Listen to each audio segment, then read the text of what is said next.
Desligue o ruído e conecte-se aos factos. Temos 10 estadias num dos hotéis de luxo Alma Lusa na Comporta. 2 adultos, 2 noites. Assine hoje o Observador com até 58% de desconto e habilite-se a ganhar. Tudo em observador.pt. E na verdade, ao utilizar os primeiros, a sua intervenção inicial, Portugal, à qual amanhã quer voltar, depois do batizado feito, não faltam padrinhos a Primeiro-Ministro. É essa a lógica. Senhores deputados. Passos perdidos na Rádio Observador, afinal o acordo esfumou-se, pelo menos para o cargo de Provedor de Justiça. A combinação entre PSD e PS falhou e o nome de Tiago Antunes acabou chumbado pelo Parlamento. Já lá vamos, na conversa de bastidores, porque antes disso vamos à troca de desafios entre Luís Montenegro e a Presidente da Iniciativa Liberal sobre impostos. É o bate-boca desta semana. E essa é uma grande falha, Sr. Primeiro-Ministro. é uma armadilha para o país. Disse o Sr. Primeiro-Ministro, o país quer saber o que é que vai fazer. Muito obrigado, senhoras e senhores deputados. Mariana Leitão arrancou o debate quinzenal da semana passada com críticas a Luís Montenegro sobre a carga fiscal, mas Miguel Viterbo Dias, bem-vindo aos teus espaços perdidos. O Primeiro-Ministro desmentiu o polígrafo feito pela Presidente dos Liberais. Foi, aliás, uma troca de polígrafos entre os dois, num arranque de debate ligeiramente cacofónico. A Mariana Leitão quis puxar da bandeira rainha da Iniciativa Liberal o combate aos impostos, mas desafiada por Luís Montenegro acabou por não conseguir propriamente concretizar. Mas, começando pelo princípio, a primeira acusação e o primeiro desafio de Mariana Leitão para a tal máquina da verdade. Vamos então ao polígrafo imposto a imposto. IVA. Em 2025 a receita do IVA cresceu 10% face a 24%. Sobe o preço da carne, o Estado fica com mais. Sobe o preço dos ovos, o Estado fica com mais. Sobe o preço do leite, o Estado fica com mais. Sobe o preço da luz e do gás, o Estado fica com mais. A família que vai ao supermercado não comprou mais, não comprou melhor, mas pagou mais. O Estado vai arrecadar mais impostos este ano do que o ano passado, disso não temos dúvida. Se não subiu nenhum imposto e se o país não cresce, de onde é que vem o dinheiro? Já se ia ali ouvindo em fundo os deputados do PSD a dizer a receita, para marcar essa distinção, e Luís Montenegro perguntou isso mesmo ao líder dos liberais. A bem da clareza, transparência e seriedade do debate, eu tenho que lhe formular uma pergunta para depois poder responder convenientemente à sua apresentação. E, portanto, gostava de poligrafar aquilo que a senhora deputada acabou de me perguntar, mencionar, comentar. Qual foi a taxa de imposto de todos aqueles que mencionou, do IVA, do ISP, do IMT, do IRS, que subiu em 2024, em 2025 e em 2026? Ora, eu poligrafo, tu poligrafas, nós poligrafamos todos. E apesar da Iniciativa Liberal... Vou ligar ao Marco Neves. Exato. Apesar da Iniciativa Liberal ser o partido que faz dos impostos a sua principal bandeira, Mariana Leitão misturou aqui a receita fiscal, que pode aumentar, por exemplo, devido a um aumento do consumo, com a taxa do imposto, que representa realmente se existiu ou não uma subida dos impostos cobrados. E afinal, Miguel, a líder da Iniciativa Liberal conseguiu responder diretamente à pergunta do Primeiro-Ministro? Ora, a seguir, lá está desafiada por Luís Montenegro, que não quis largar o osso, digamos assim, a identificar impostos que tenham subido. Mariana Leitão chutou para canto. O custo de vida aumentou brutalmente, é verdade, não é? Fala com as pessoas e sabe disso, não sabe? Se as descidas, por exemplo, no IRS, as taxas marginais, aquilo que dão aos portugueses são 10 euros ao fim do mês, no melhor dos casos, o que é que as pessoas fazem com esse dinheiro face ao aumento do custo de vida? Mariana Leitão a carregar na questão do aumento do custo de vida, não só do cabaz alimentar, mas também dos combustíveis, só que Luís Montenegro não quis deixar morrer o assunto inicial. Poligrafando a sua resposta, a conclusão que tiramos é que a senhora deputada não é capaz de referir, de colocar como facto nenhum aumento objetivo de nenhuma taxa de impostos. E, senhora deputada, eu vou-lhe facilitar a vida, porque nós podíamos ficar aqui neste bate-boca durante todos os minutos correspondentes à sua capacidade de intervenção. Nenhuma taxa de nenhum destes impostos subiu desde que nós assumimos a governação do país. Pelo contrário, desceram várias. O Primeiro-Ministro a puxar dos galões e também do mantra dos orçamentos de Estado que Joaquim Miranda Sarmento tem apresentado e que garante que nenhum imposto subiu nestes 2 anos de governação. Sendo que a principal mensagem dos partidos foi, sobretudo, pressionar o Governo a apresentar novas medidas para responder ao aumento do custo de vida. Mas as novidades ficaram reservadas, sobretudo, para as empresas. Foram 3 anúncios que Luís Montenegro deixou no debate, dirigidos a empresas de transportes de mercadorias e também de transportes de passageiros, como a Carris ou a STCP, só que o Primeiro-Ministro foi desafiado por vários partidos a avançar com o IVA zero no cabaz alimentar, mas tal como já tinha dito no passado, não acredita na eficácia dessa proposta e garante que o Governo está a trabalhar em medidas alternativas. E aproveitando este balanço, atirou aos liberais os riscos de medidas avulso no efeito que têm nas contas públicas.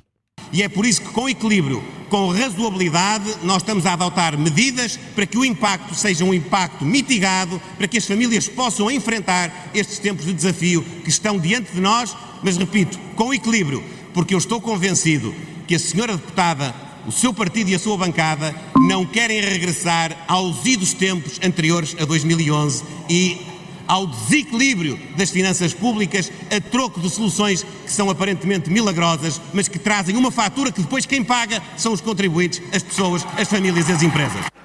Luís Montenegro neste bate-boca com Mariana Leitão sobre impostos. Já agora, eu que estou longe de ser um especialista, a mim também me parecem sempre muito elevados, tal como a líder da Iniciativa Liberal. Eu nunca percebi para que é que existem sequer, não é?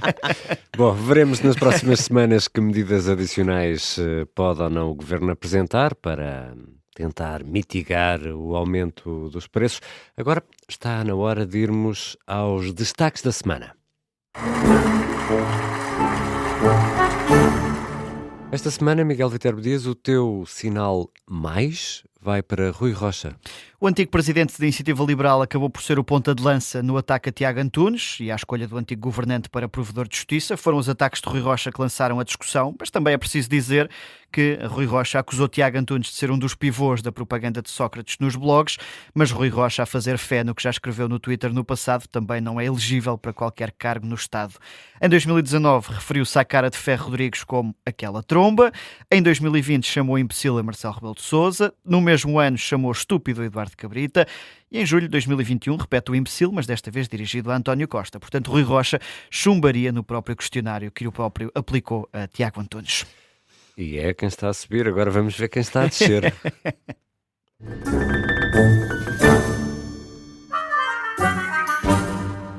E a descer, com direito a corneta, está Hugo Soares. Há umas semanas recebeu sinal mais pelo acordo que conseguiu para desbloquear o impasse com a eleição dos órgãos externos no Parlamento, só que agora o acordo falhou, pelo menos no lugar de provedor de justiça, e por isso o Hugo Soares não deixa de ter culpas no cartório. Tiago Antunes teve 104 votos a favor, entre brancos e nulos teve 122 votos, portanto garantidamente foram muitos os deputados do PSD que não deram seguimento ao acordo firmado, e com este falhanço Hugo Soares tem já o Chega a soprar ao ouvido para tentar retirar a provedoria de justiça do Partido Socialista. Estes são os sinais da semana. Agora vamos olhar para a agenda. E esta semana há a sessão solene do 25 de Abril. Há um dia extra de trabalho. Há partidos que defendem 4 dias. Esta semana vão ser 6 dias de trabalho. Vai ser no sábado de manhã. Exatamente, a partir das 10 da manhã, com um novo regresso de António José Seguro ao Parlamento, que em pouco mais de mês e meio discursa por 3 vezes na Assembleia da República. A sessão arranca às 10, com intervenções de todos os partidos, depois do Presidente da República. Antes disso, na terça-feira, o Ministro da Administração Interna, Luís Neves, estreia-se em audições no Parlamento. Vai responder sobre a ação policial na Rua do Bem Formoso, mas também sobre o ataque à Marcha pela Vida. Aqui já era Ministro em funções. Na quarta-feira de manhã é a Ministra do Trabalho, Maria do Rosário Palma Ramalho, que também vai responder aos deputados, numa altura em que a reforma laboral ainda não começou a ser discutida no Parlamento, mas também não deverá faltar muito. E na sexta-feira é a vez da Ministra do Ambiente, Maria da Graça Carvalho, ser a protagonista de um debate setorial em plenário sobre ambiente e energia, numa altura em que o acesso à energia, aos custos com a energia, são um dos principais responsáveis pelo aumento generalizado do custo de vida. E passada a revista à agenda da semana, vamos agora à conversa de bastidores.